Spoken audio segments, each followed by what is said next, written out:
మీకు తెలుసా? కొన్నిసార్లు మనకి దేవుడి దగ్గర నుంచి వెంటనే జవాబు దొరుకుతుంది.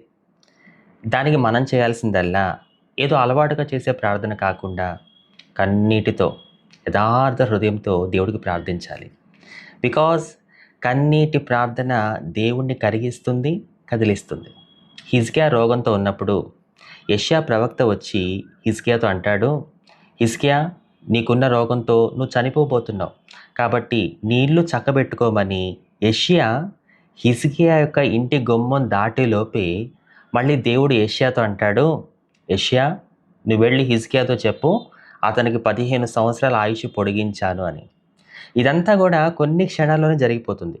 అయితే ఆ కొన్ని క్షణాల్లో హిజ్కియా ఏ రీతిలో ప్రార్థన చేసి ఉంటే దేవుని మనస్సు కరిగి రోగంతో చనిపోవలసిన వాడికి 15 సంవత్సరాల ఆయుష్ని పొడిగిస్తాడు. ఇక్కడ హిజ్కియాలో ఉన్న గొప్ప విషయం ఏంటంటే, దేవుడు తన ఇల్లు చక్కబెట్టుకోమన్నప్పుడు హిజ్కియా, అయ్యో, నేను సంపాదించిన సంపాదన అంతా ఏమైపోతుందో, నా కుటుంబ సభ్యులు ఏమైపోతారో అని ఆలోచించకుండా తిన్నగా దేవుని సన్నిధికి వెళ్ళి కన్నీటితో ప్రార్థన చేస్తాడు.